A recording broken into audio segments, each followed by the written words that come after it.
Good morning, everyone. Welcome to Accuracy in America, brought to you by Accuracy in Academia. This is episode 349, and I am Don Irvine, your host, joined by my co-host, Brian McNichol. Good morning and hello to everyone who's glad that we're only 2 weeks from baseball start. Yeah, I almost threw the P's and C's in there, but we can talk about that. We'll get to that Yeah, at some it's point. getting here. It's coming. We're just it's so funny how baseball season just how it just starts coming up on you so quickly after the World Series. Yeah, and and this year it's like the playoffs of football seem to go on forever. And the college, that's too much college football. I think pretty much everyone, 12 was too many. I think most sentient adults have landed on that conclusion. And it's just to the point, and with the cold and all that stuff, it's just let's go baseball, P's and C's. Yeah, and to think that they want, there's talk about they want to expand it to 16 or 24. I'm like, don't you think this is enough? I mean, Yeah, I'm already. I mean, I love baseball and I love sports, and I know you love sports, but you know, we grew up in a time when the calendar was a lot shorter. I mean, the World Series didn't quite go quite as deep in there because we got extra playoff games. Now the NFL with their schedule, bleeding out, and we don't see the Super Bowl here until till what, February 8th, I guess it is, or yeah, something like that. You just mentioned college football. I mean, that was what, a January New Year's yeah. Day Yeah, crown. it should be settled on New Year's Day. Because Yeah, the thing that people aren't thinking about on that is the second semester starts mid-January, right? So the guys who were at Indiana and Miami, there could be no portal, right? Because the portal people were all signed. All that was over before they ever got their season done with. And I guess some people are like, well, good, they don't need portal anyway. But it's like there's no off season now because they're right back into, they'll be in spring training here in a few weeks. And, that lasted too long. And it went on, and it's like it got to the point where people didn't realize when the biggest games of the season were even on. Oh, yeah, semifinals. Oh, yeah, really? It's because it went on and on and on. And I think it's a week too many. I think if you went to 8 and it was 8 down to 4, down to 2, down to 1, people would understand that. No buys. You shouldn't be arguing about, who's the 13th best team in the country. Like, who cares who the 13th best team? You got no business playing for the national title any which way if you're 13th, right? It's like the whole idea of Notre Dame making all these arguments and all these people whining about it. It's like, they didn't even win a conference. They didn't even play for a conference championship. They lost 2-3 games, right? You have no right to be in the national championship picture there. Well, yeah, I mean, the ludicrousy too was just that Duke was in the conversation. Yeah. They won the conference. They were 7-5 and won the conference. It's like that should never happen in terms of they shouldn't even be close to getting a sniff of this. Yeah. But that's exactly what would happen by expanding the field. Besides the Right. fact that you'd eat up almost all of January. You make an excellent point about the classes and the portal. This is this, right? I mean, Yeah, that's right. show me the Benjamin, show me the money. That Yeah. this is you know college football has become a big money sport, and they're wringing everything they can out of it. It's really too bad in that sense. I mean, some of the players are getting paid really well, but this whole thing is just completely distorted, and it takes a lot of the luster off the game that I really loved growing up. Yeah, me too. So, Yeah.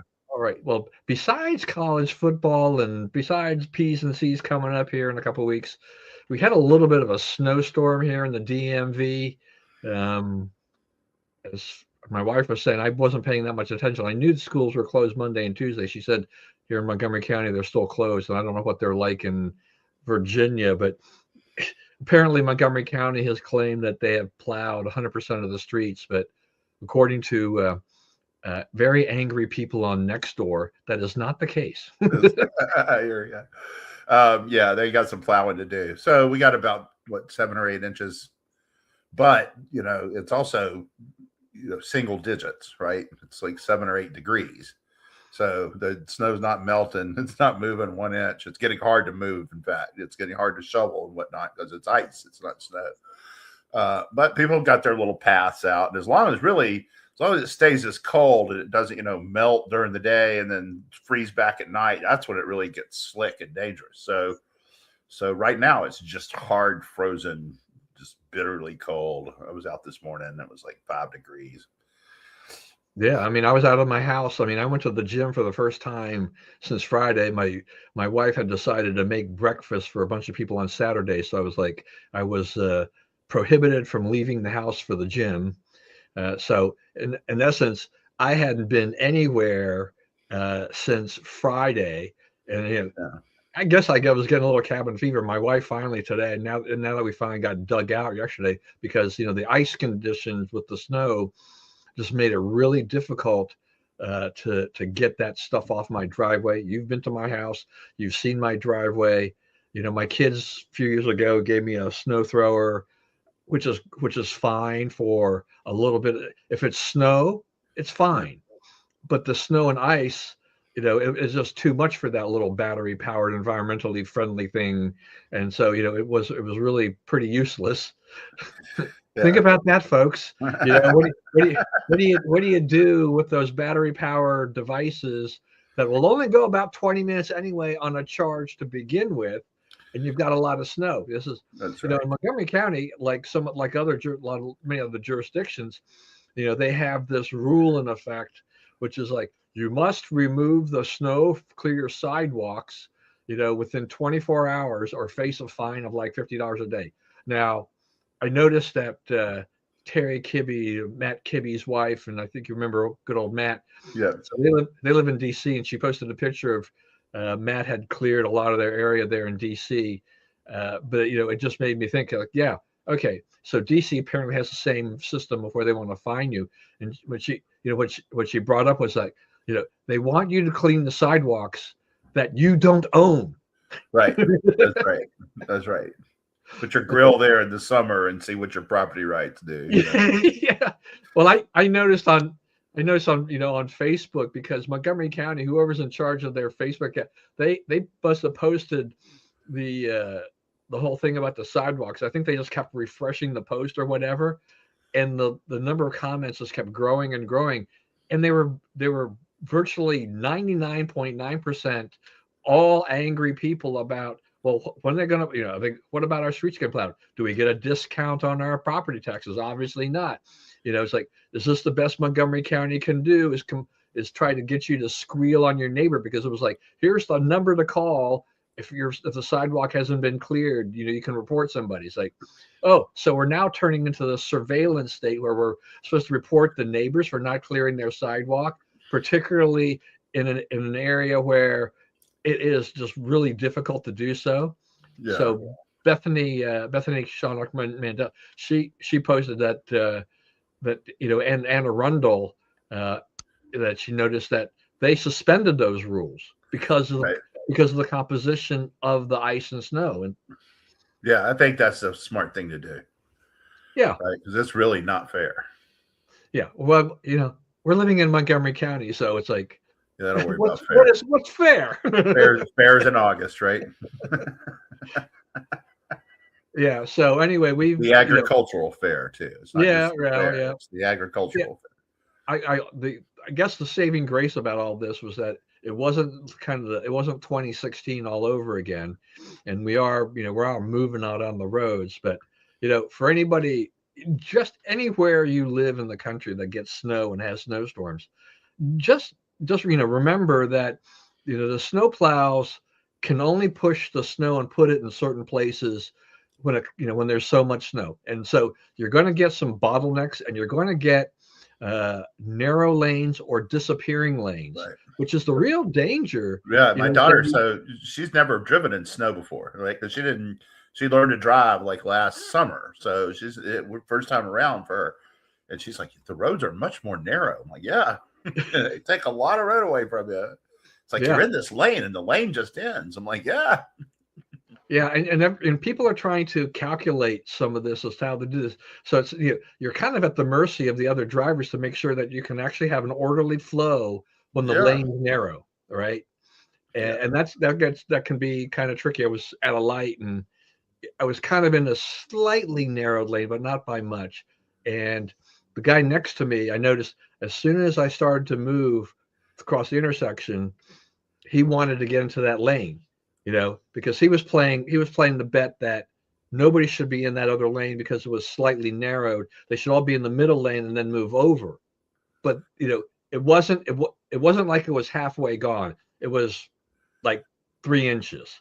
yeah. So it's enough that my car could fit in there, and so this becomes a little bit of, can I calculate in my head what the heck is going on here, and stuff like that. But and as you alluded to at the beginning, because it's so darn cold, we're basically in a deep freeze in that sense that the temperatures are not getting much above, say, 25 if we're lucky. They're below 10 most, in the early part of the morning. And so we're not getting any melt off. And so this is going to take a while. I forgot. I think we are going to get a day above 32 coming up here, but may not be for several more days. So, Right. It's the longest, coldest snap in DC in like 135 years. It's really, wow. Yeah. I'm not surprised. It's just that I feel like we're just kind of stuck, yeah, and everything like that. I'm not touching my sidewalk. I'm hoping that I get a little something. If it softens up, I'll try to go out there and do something. But it's like I'm 66 years old. My wife just turned 67. We're kind of like, how much of this do we have to do? I mean, I even arranged with my lawn guy. I said, you know, let me know what you want to charge and tell me what can you come over and do this probably. And he said, well, I'll have to see how much snow falls first. I said, well, that's reasonable, to see how much before you yeah, tell me. And I waited to hear from him, and I'm like, well, I haven't heard from him. So my wife went out on Monday. I did a little bit on Sunday, but it was just coming down too fast, and it was just yeah, and I got cold so fast. yeah. So and 'Cause it's once again, cold. when you get old like us, you don't want to be out there. You just don't want to risk other conditions. Right. So I was out That's there right. for like 15 minutes. I'm like, no, I'm not doing any more. We attacked it again on Monday once everything was said and done, and we made some progress. But not enough to get the cars out of the driveway. The county had been by, in the early and later in the morning, and they obviously block you in as they push the snow, to the end of your driveway, and things like that. So we got a little bit there, and I still never heard from the lawn guy, and I'm like, man, what happened to him? But you may have seen the post. Had a guy at church who contacted me out of the blue and said, hey, Yeah. if you need help, let me know. And then I said, oh, man, that would be a godsend. And I didn't hear from him. And I'm like, well, we got a little bit done. And then yesterday he said, hey, if you still need help, I'll send somebody over. And he sent his son and a friend over. And then another, what I call youth leader, came over, and they finished it off and were like, all right, as a reward, my wife makes California roll sushi. And so they all like that. That was their reward for coming out there and helping us, Okay. and doing that. And then those guys went off to go to our church because our church has a contract for parking lot, but not for sidewalk. So Yeah. members have to go in there and clear sidewalks. So I mean, thinking like that'll be a chore. But Yeah. but I love the community and the involvement. I mean, apparently Rockville there's a number you can call for senior citizens, and you can get help. But in a storm like this, they can't handle it. There's not Right. they don't have enough people to go and help enough people. So I'm glad this is behind us. I'm just concerned about the weekend, but I'm hoping it makes its way to the coast, and we get a glancing blow at most. Right. Me too. So Enough is enough enough. of this. It doesn't take much for a bunch more days off from school and whatnot, though. So Yeah. Well, the thing is too, when we were out shoveling, this couple that I know that they're Patriots fans, so they're very happy right now. But they do a lot of walking. They're walking in this weather, and so they're walking down the street because the sidewalks are pretty much blocked. And they says, we're from New England, we hate snow.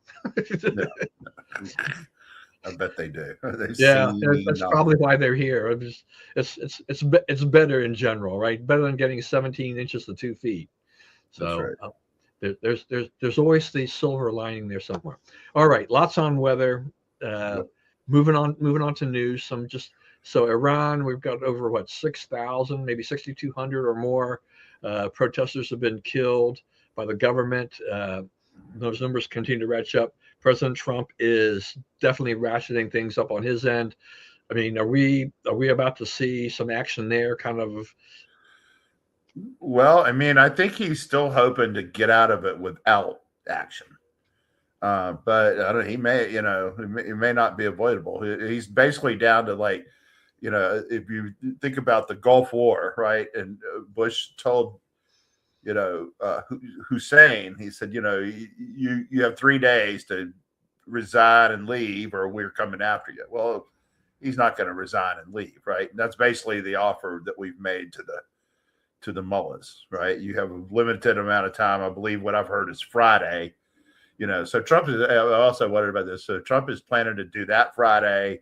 He's thinking about dropping the 101st Airborne and airdropping them into Minneapolis on Friday. So I'm wondering if like the Epstein files are going to come out on Friday while we're worried about all this other stuff. So, but Friday could be a big news day for us. That's for sure. So, yeah, and I don't know.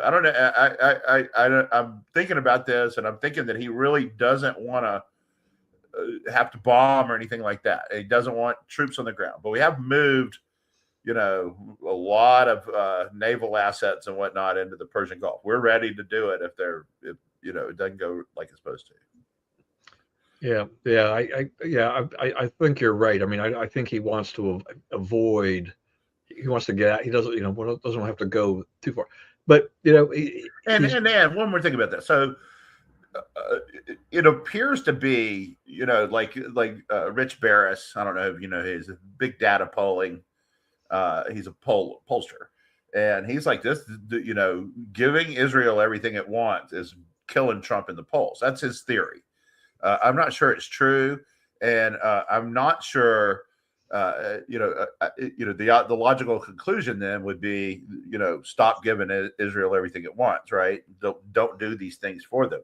But I don't think there's a conservative coalition if you do that. I mean, what would the me's and you's of the world be supporting? If the Republicans decide or the Trump administration, whoever decides not to support Israel, what is it? What principles? We say, I'm for them because they're for this and the other side is not. What's on our list anymore, right? Because if you're not going to support Israel, I think that the people who've been in this coalition a long time are out. I think it's a new thing, and it's a splintered thing that you'll get beat by organization for a long time. yeah, A lot is riding on that. A lot is riding on Minneapolis too. right. I mean, if they fold there and they say, okay, troublemakers make enough trouble that we'll just back off. Guess what? You're about to get a lot of troublemakers. Illinois, California, Washington, Seattle, Oregon. In Oregon, it's even more volatile because Republicans could win there, right? I don't know if you saw this. Chris Dudley is running for governor again, former NBA player, who almost won last time. It was like 25,000 votes from winning last time, which is pretty good for. I mean, you think of Oregon as this monolithic leftist state, but he could win. So you're going to get wild reactions to this unless you make a stand in Minnesota. Yeah, I think abandoning Israel would be a mistake. Absolutely. I think the coalition with MAGA and everything like this is much bigger on the pro side than the anti side. So I think the pollster here in this case he's kind of off track on that. I mean, and we don't. I mean, not that foreign policy plays a big effect on the president's. It tends to come down to economic issues, domestic issues. There's some foreign policy there for people. If you are pro-Israel, you probably are in better shape than if you're not pro-Israel, unless you're in this super blue state or district or whatever.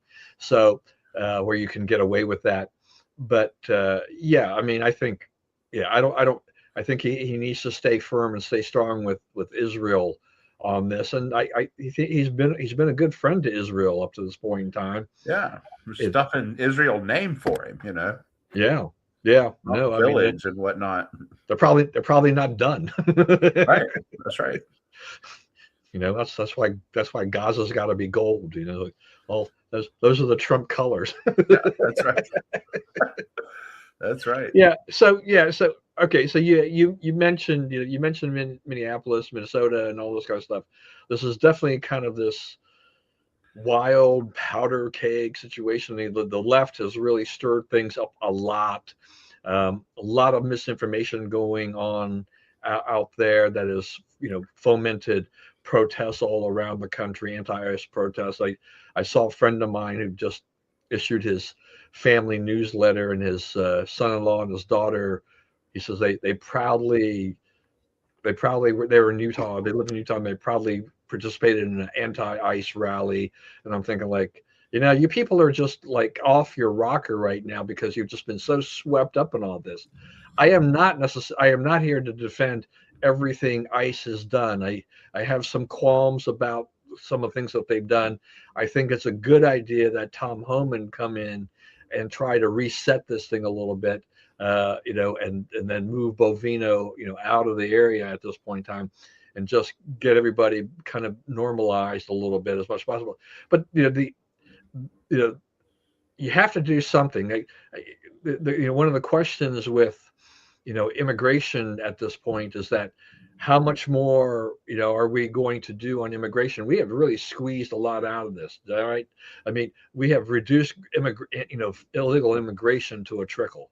It's Right. I mean, there's three aspects of border policy, right? There's what you do at the border itself, to guard the border, so to speak. What do you do with the people who get here, and what do you do with the people you want to be here, the H-1Bs and so forth, right? So, yes, at the border, the success is comprehensive, right? I think it's been 6 months since anybody got into the U.S. at the southern border. So, that part you can kind of, you just keep things like they are. It's relatively, it's just a success he can point to. There's no news cameras down there showing the quiet border, so to speak, right? He can just keep saying, hey, we've done this perfectly, right? This worked perfectly, just like we said it would. As for the people here, I think that he is selling short the popularity of getting the thugs out of the country, right? I think that that's what MAGA voted for, and the independents who voted with MAGA voted for is get the bad guys out of the country. Okay, so I think that if I'm them, I am making these local governments the bad guys, right? I am saying we would love, all we want to do is get heinous, dangerous child rapists out of the country, right? Are you against that? Well, no, I'm not really against that because you like I do these things on Facebook and whatnot, and you can see the responses, right? And the responses are, well, I mean, no one's saying that we shouldn't get heinous, dangerous people out of the country. Okay, good. If no one's saying that, then let's do that over and over and over. And let's stop local police from getting in the way of it, which is what the case is in Minneapolis. I mean, they're not, they have ordered the police chief not to help, right? And to deliberately not help. And if they're in trouble, they're in some, like the other night, they were in some building and attackers, I guess it was a hotel, attackers came, and, local police should show up and say, okay, attackers, go home, right? Or deal with them however they will, right? But they don't. They did, they're like, no, those guys are on their own. If those people get in that hotel and beat them senseless or kill them, we'll just clean up the mess. They're not worried about stopping that at all. They're not worried about helping these federal law enforcement guys at all. And I guess you saw this morning a police official, the head of the St. Paul Police Union. He's like, we should be helping these guys. We wouldn't have all these problems. These people wouldn't be getting shot. We wouldn't be having all these riots. Like, and I'm not saying, and he's like, I'm not saying change the sanctuary city policy. I'm not saying change what we think about illegal immigrants. I'm saying help them get the truly bad guys out of the country, because if the cops and, help with crowd control, if they're getting attacked by the crowd, then, local cops can stand there and say, hey, don't attack, form that little barrier around them so they can do what they got to do. Right. But these are people, these are multi-offense violent criminals that they're looking for, and like the poor guy, and you don't, the media tells you the part that makes Trump look bad, but they don't tell you the other part. Like, you remember they had the old man they dragged out of the house in his skivvies, right? You remember that? He had like a blanket over him and he was in his underwear. Oh, this is this old man in his underwear. Okay. Well, he refused to identify himself. Yeah, he was. He did end up being a U.S. citizen, and it ended up being legal for him to be here. But this guy is living with two people who are serial sex offenders, right? That's who they were there looking for. They weren't looking for the old man. They were looking for two serial sex offenders with final orders of deportation or removal, right? So, they're not looking. There's no more adjudication to go, right? These guys have been found guilty, found that responsible for what they're doing, ordered out of the country, right? And this guy has them living in his house. Okay, so the cops go there and, oh, it's terrible. Why are you harassing these people? Well, these are terrible people, and if you don't harass them, they're going to be molesting your kids, right? That's what these guys are, right? And they're Laotian. Minnesota brought in a bunch of Somalis. They also brought in a bunch of people from Laos and Cambodia, and they look at sex with kids differently than we do. Like, we say that as a gross, verboten, terrible, awful thing, and they're like, got to learn somewhere or whatever, So, that's who we're dealing with. And if you don't want America to be a place where we shrug our shoulders at child molesting, then these guys got to go, right? They're the ones that will bring that to the U.S. So, I think that he was on the right path to do that, and the guy got in trouble. And all these people who've gotten in trouble, and all these unjust cases that you hear about, they either refused to do what the cop asked for, or they went into where the cops were working and got in the way, right? It's all of them fit into those two rubrics. Yeah, look, I mean, they have a right to protest. Okay, that's just part of what we allow in this country. But you need to cooperate with with law enforcement officials. You don't block their way. You don't refuse to cooperate. This is what gets you into trouble. And this unfortunately sometimes it leads to a loss of life because confrontations occur. Stuff happens in a split second. And they are reacting to protecting their own life and all kinds of things, and you get all kinds of stuff coming out about this. But you need the full cooperation of law enforcement, as you mentioned. Police in Minneapolis, they're told not to cooperate with the federal officials, so it leads to a lot of problems.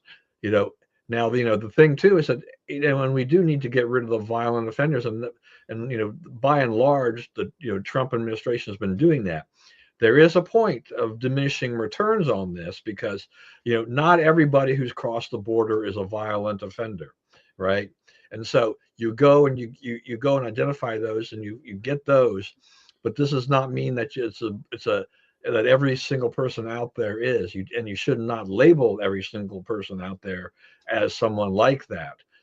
And so I think you need to, at least the first round should be focused on those with criminal offenses and get those down. And then you can look at those that are also have overstayed their visas and whatnot, or came in here illegally. You can work on that.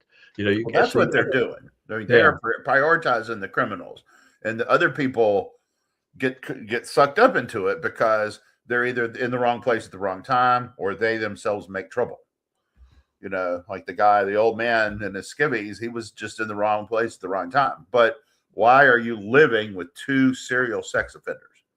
What is going on there? So, but leaving all that aside, what happens is, their objective is to go after the worst of the worst.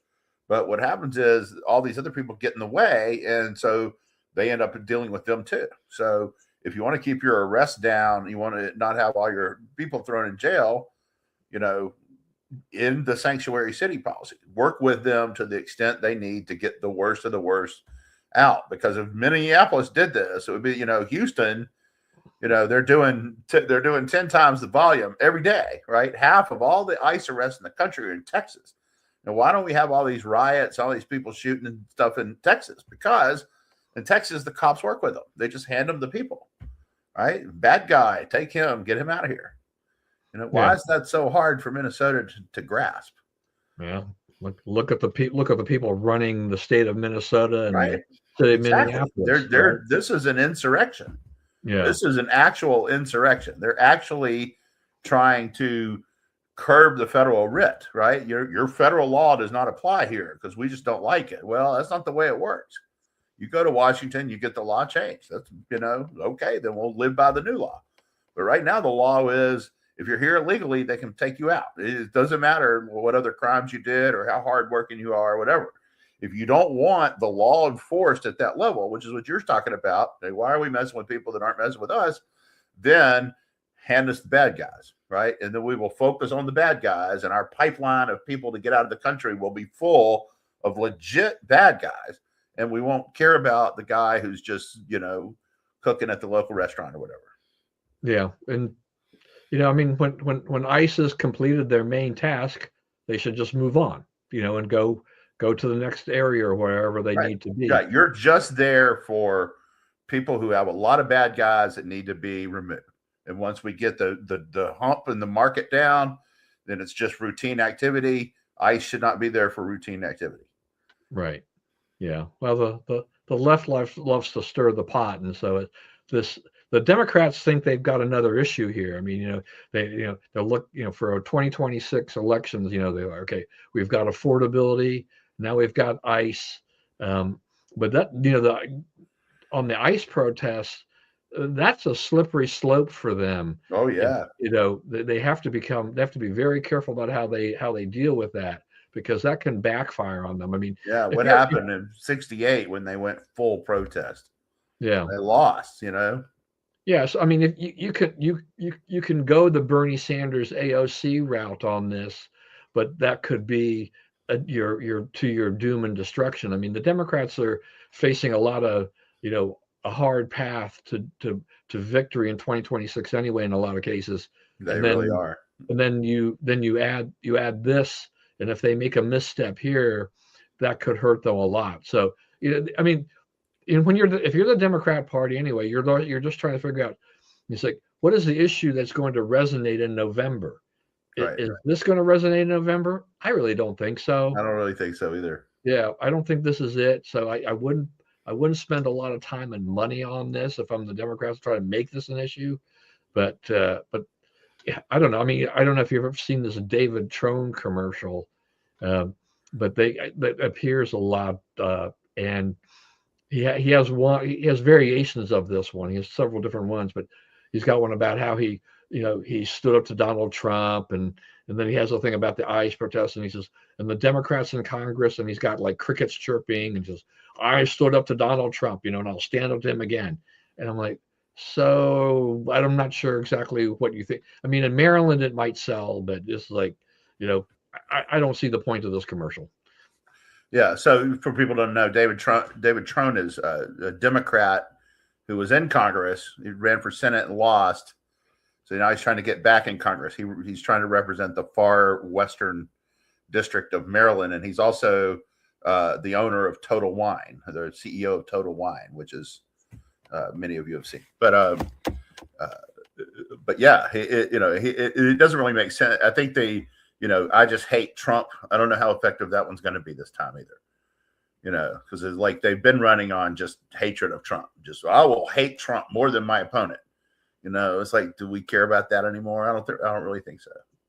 What about the House Democrats that are threatening now to say, we want to impeach Kristi Noem?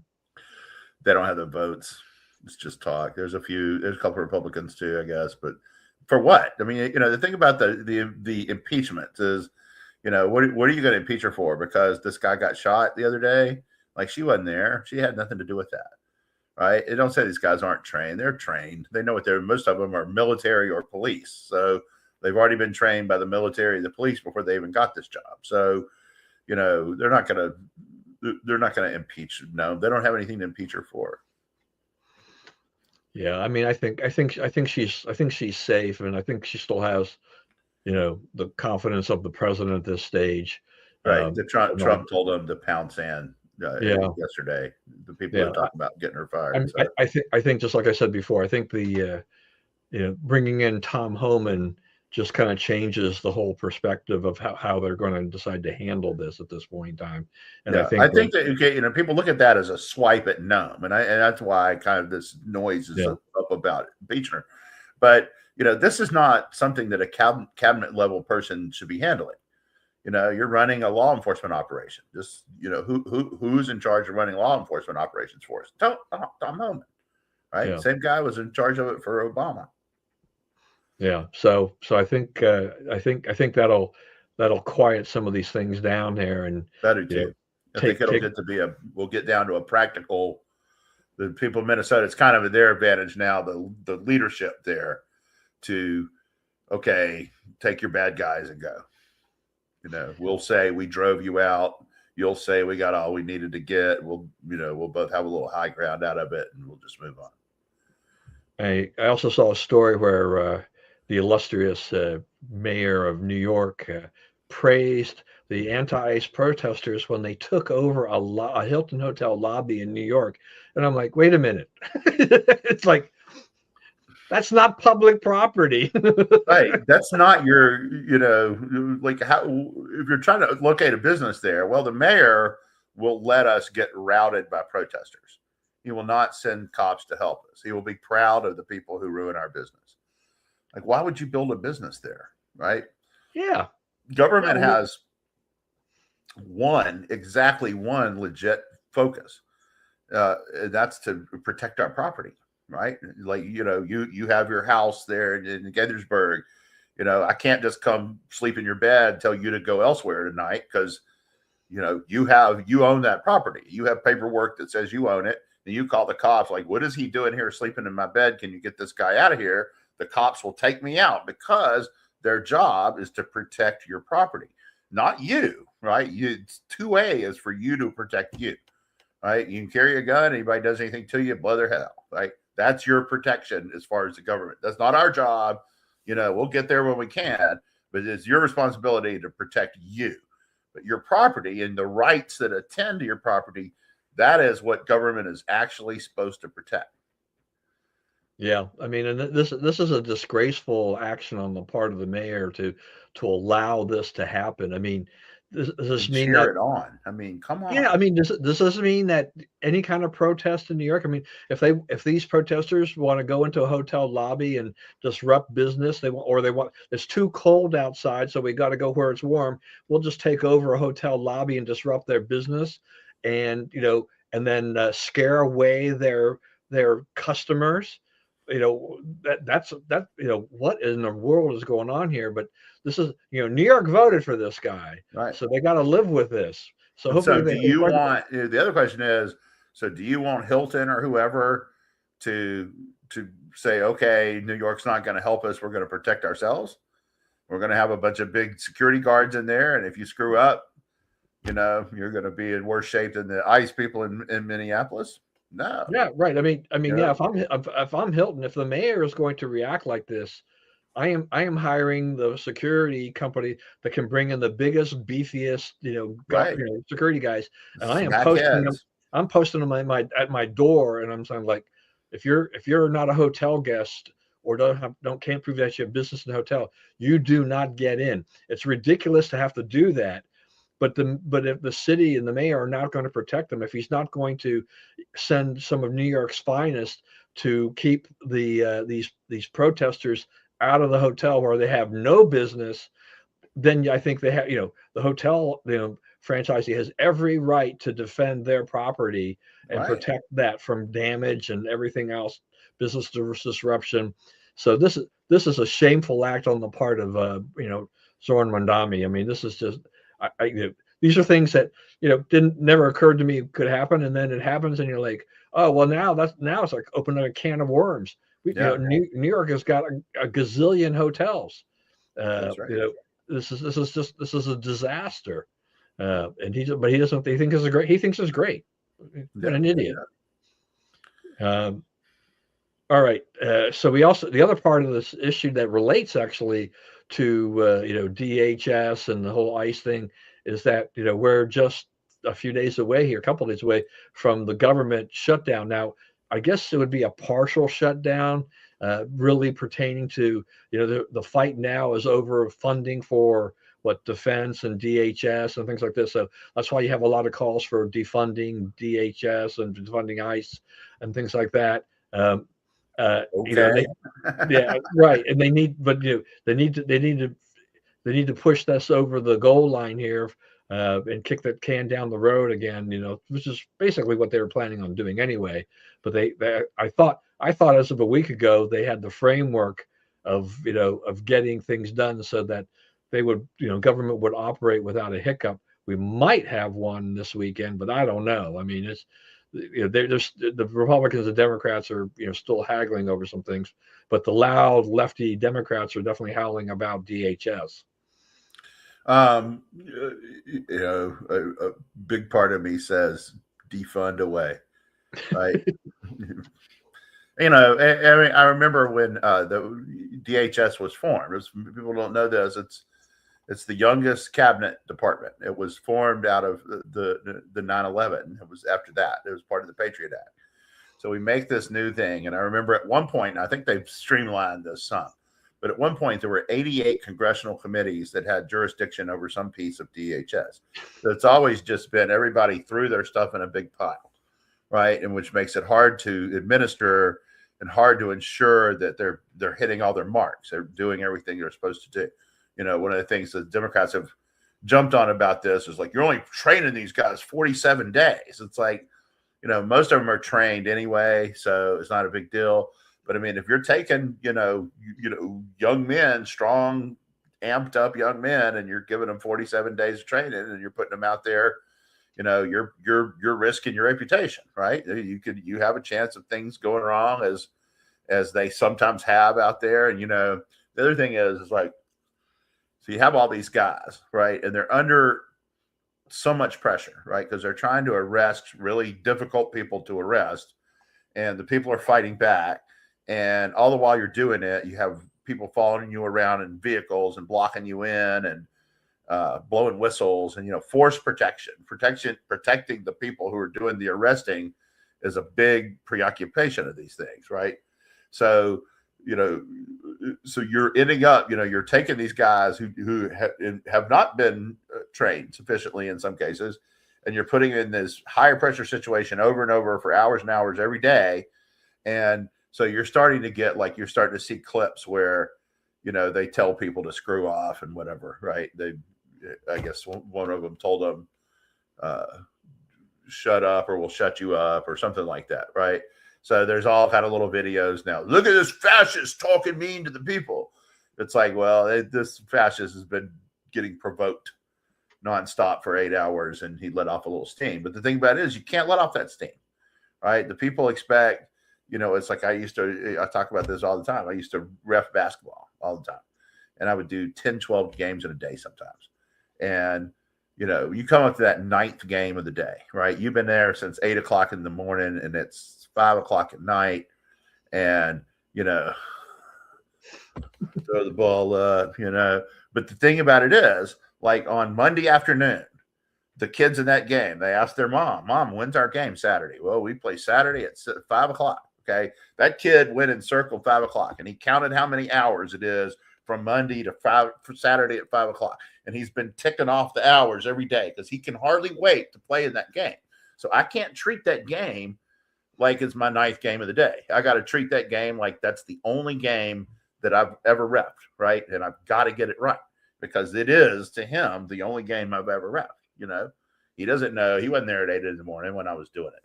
So the point is, we've got to be right. The government's got to be right about this every time, right? They must be something and zero. They cannot tolerate any mistakes or running the mouth or whatever from these officers.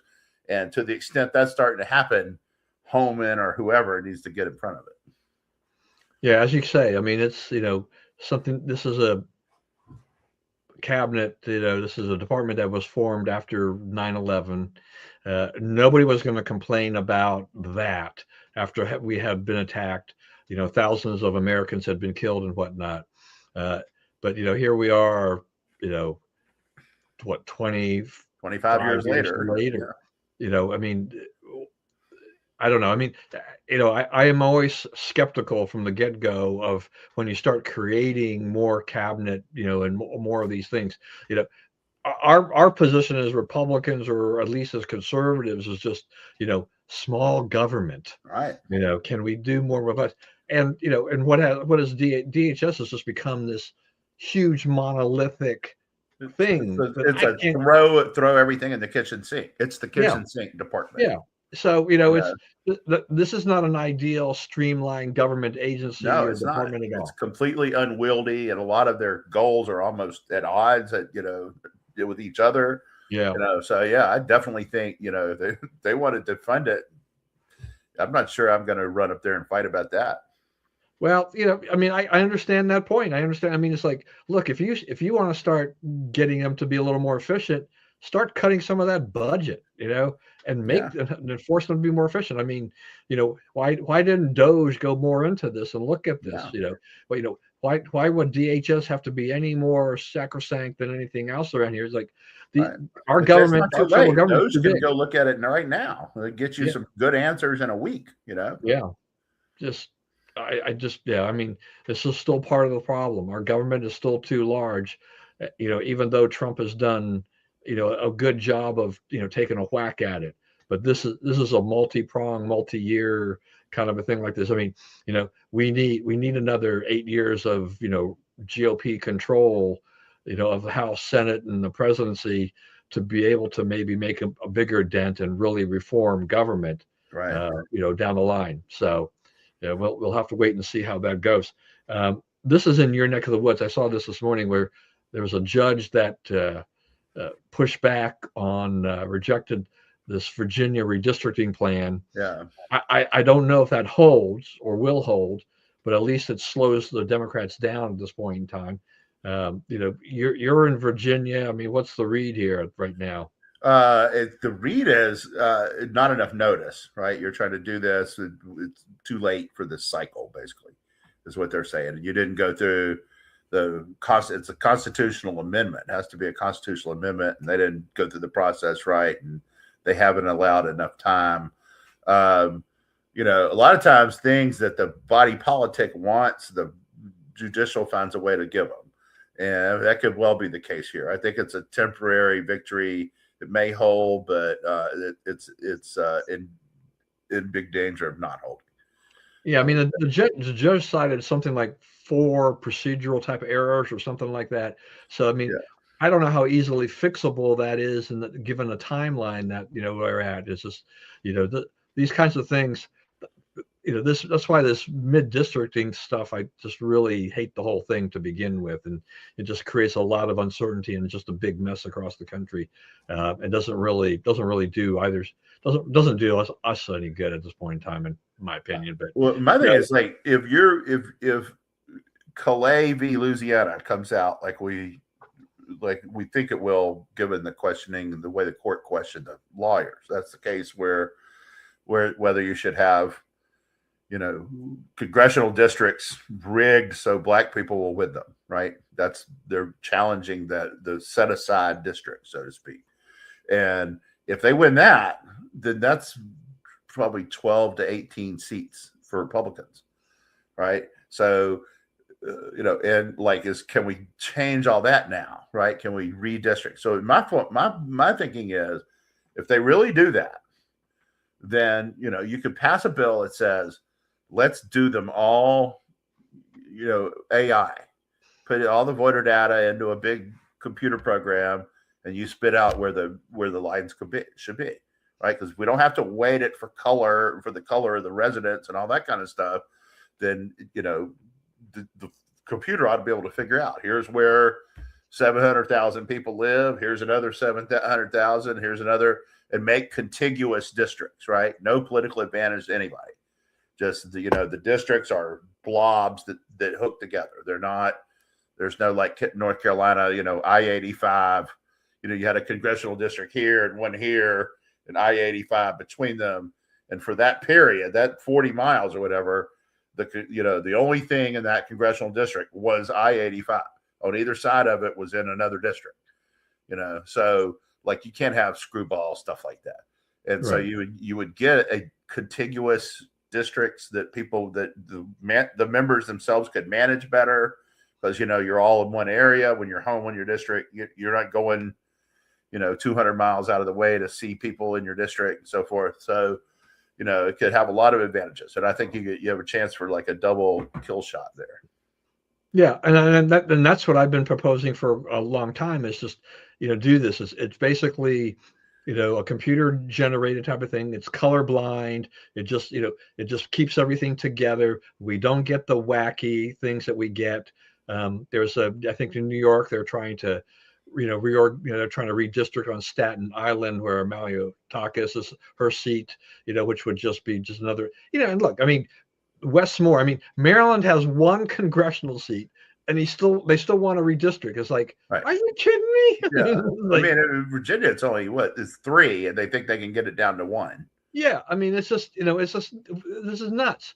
So it's like, look, if you really want fairness, if you're Eric Holder, if you really want fairness, push for this AI solution. You can have you can have a bipartisan or independent committee to review the AI, to make sure that came out right, because AI is not perfect, but it will give you a lot of information, and you can kind of fix some of the errors in there, but right. You can't. But you wouldn't be able to say tinker. You've got to take that, and if it's a little off, you fix it. But you're not going to take this area and then attach it to that area and then right. say that's a district. Forget right. it. This is just nonsense.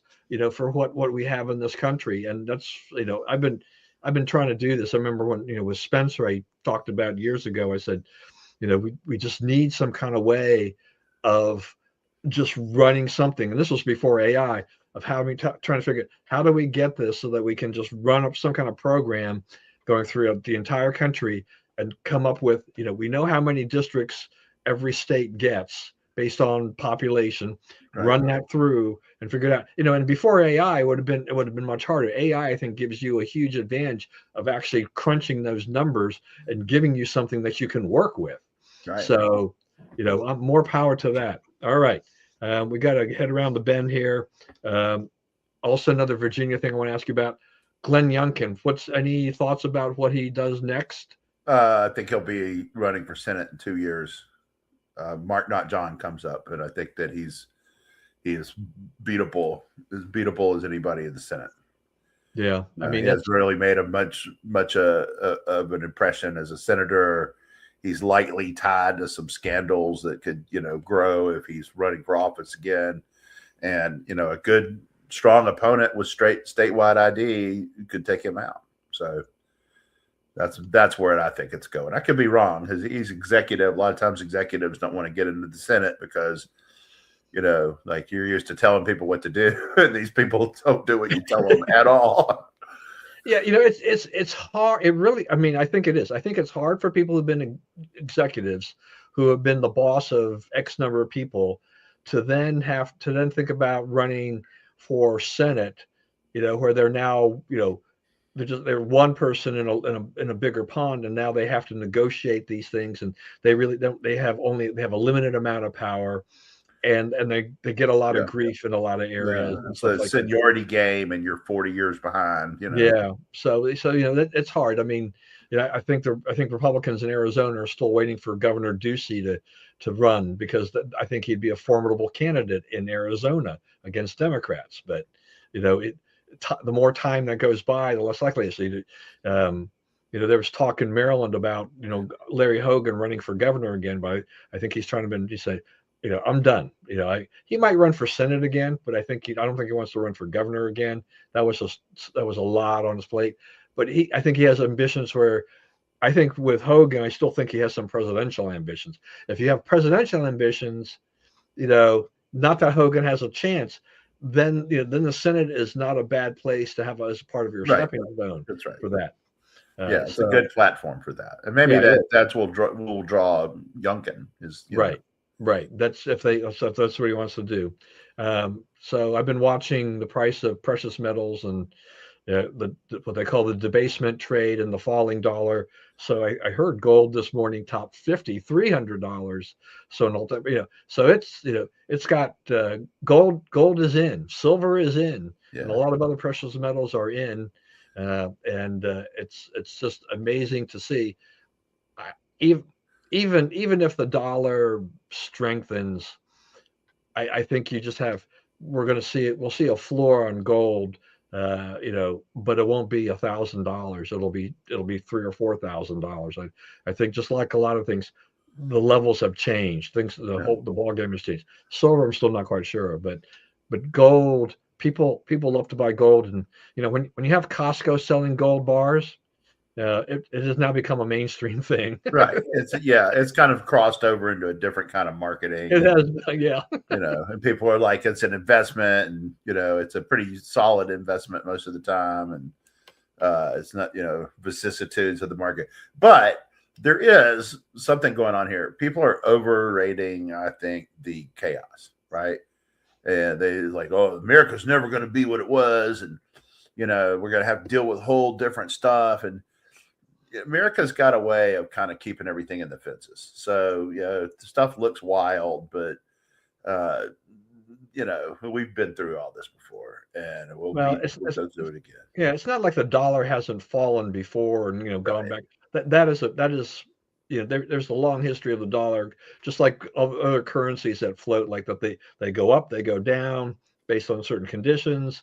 And so, sometimes it juices the stock market, sometimes it sends it in the other direction. Yeah. You never know. I mean, but it's just, I now I'm sitting here thinking, like, how many years ago?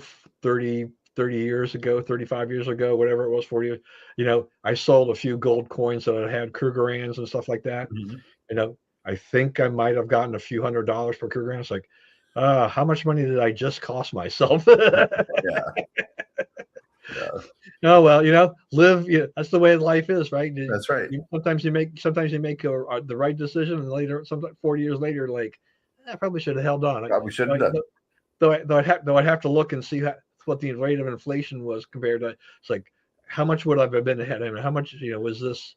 I mean, it's a pretty big increase, but then again, there are stocks that I think that have done that kind of volume. I mean, they've gone Right. from that, they've more than increased eightfold or whatever. So Right.